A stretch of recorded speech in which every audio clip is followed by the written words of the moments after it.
मेरे को लगता है कि आम आदमी के बजट की बात हुई थी। इन्होंने कहा था कि ये आम आदमी का बजट है और खुद फिनांस मिनिस्टर ने कहा कि 20,384 लोगों ने हमें सुझाव भेजे। क्या मैं पूछना चाहता हूं आपके माध्यम से कि ऐसा कोई एक सुझाव जो किसी आम व्यक्ति ने भेजा हो, उसको टिप्पणी करके क्या वित्त मंत्री बता सकते हैं कि ये सुझाव किसी आम व्यक्ति ने भेजा था, उसका नाम ये था और हमने अपने बजट में शामिल किया है? नहीं। मेरे को लगता है ये केवल खाली एक वही जिस प्रकार से आदत रही है मूर्ख बनाने की, लोक जनता को बेवकूफ़ बनाया गया। पहले कहा गया कि इस बार जो बजट होगा वो आपको टैब दिए जाएंगे, आप उस पर देखेंगे, इस बार उसमें पेपर का इस्तेमाल नहीं होगा, लेकिन फिर वो बुकलेट दे दिया गया। वही दिखावा, वही बातें। बस स्टैंड्स की बात की गई। I was a transport minister. वही पुराने बस स्टैंड जिसका हम निर्माण और टेंडर लगा कर गए थे, उनकी उन्होंने बात की है। मेरे को लगता है कि इसमें आम आदमी पार्टी के लिए ऐसी कोई विशेष चीज़ नहीं रखी गई। और 1,000 की बात हुई थी महिलाओं के लिए। उन्होंने कहा था कि हर महिला को 1,000 रुपया दिया जाएगा पेंशन के अलावा। तो मेरे को लगता ना तो वो 1,000 की कहीं बात हुई। लोगों को जो कच्चे मुलाजिम हैं उनको पक्का करने के लिए कुछ तजवीज़ ना, उनको वही 36,000 मुलाजम जिनको हम पक्का करने की बात करके गए थे, जो गवर्नर के पास चले गए थे लेकिन गवर्नर ने वो वापस भेज दिया था, उन्हीं की बात की है। मेरे को नहीं लगता कोई ऐसी विशेष या टैक्स फ्री की, बिल्कुल टैक्स कोई उन्होंने ऐसी घोषणा तो कभी नहीं की कि कोई किसी प्रकार का कोई टैक्स लगाया जा रहा है।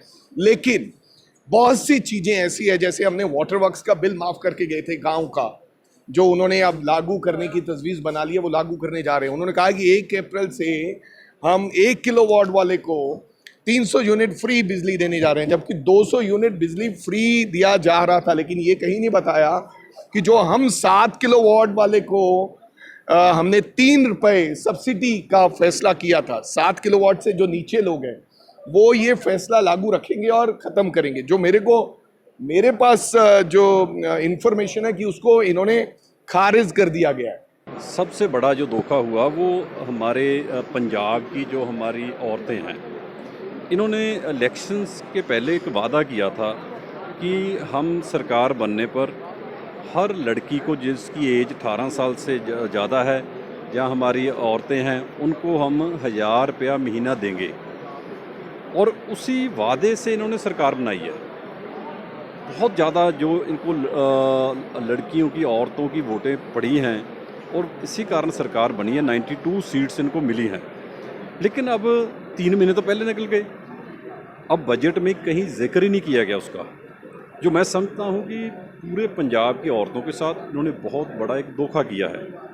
और दूसरा, ये बात करते थे हल्का इंचार्ज की, आज मेरा एक क्वेश्चन भी लगा हुआ था कि MLAs को डिस्क्रिशनरी फंड मिलना चाहिए, जैसे दूसरी स्टेट्स में, असम में है, हरियाणा में भी है, दिल्ली में भी किया है, राजस्थान ने और कई स्टेट्स दे रही हैं।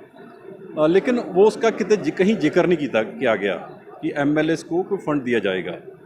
बड़ी बात हुई विधानसभा में स्पोर्ट्स के ज़रिए कि स्पोर्ट्स के लिए हम स्पोर्ट्स पार्क, ग्राउंड्स बनाएंगे। ग्राउंड्स के लिए कोई फंड नहीं रखा गया। जो वो कहते थे कि हर गांव में बनाएंगे, उसके लिए कोई भी फंड बजट में नहीं रखा गया। सो उसके साथ ही इन्होंने बात की कि हम हमारे जो शहीद हैं उनके हम जन्म दिहाड़े और शहीदी दिन मनाएंगे। हमारे पंजाब के सबसे छोटी उम्र के शहीद हैं, शहीद करतार सिंह सराभा, उनका जिक्र ही नहीं किया गया कहीं। उनको भूल गए जिन्होंने बड़ी छोटी एज में महान कुर्बानी देश को याद कराने के लिए दी, उनका जन्मदिन या शहीदी दिन मनाने के लिए कोई जिक्र नहीं किया गया। बहुत सारी जो नहरें हैं जहाँ पर लाइनिंग बड़ी ज़रूरी है, उनका बजट में कहीं जिक्र नहीं किया गया। सो ऐसे बहुत सारे जड़े सबसे बड़ा जो इन्होंने धोखा किया वो मैं समझता हूँ कि औरतों के साथ किया है। लेकिन टैक्स फ्री है, एजुकेशन और हेल्थ के ऊपर जो बजट बढ़ाया गया है आम आदमी पार्टी सरकार के लिए। नहीं, देखो वो तो भी कह ही रहे हैं ना, जब जो एग्जीक्यूट होगा तो पता चलेगा। सो 3 महीने में जो सरकार की कारगुजारी है उसका रिजल्ट कल आ गया संगरूर से।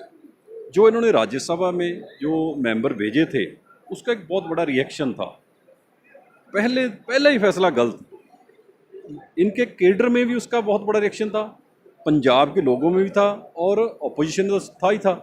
और ये 3 महीने में इतना ग्राफ नीचे से सरकार का आ जाना, ये मेरा ख्याल है बहुत हैरानीजनक है।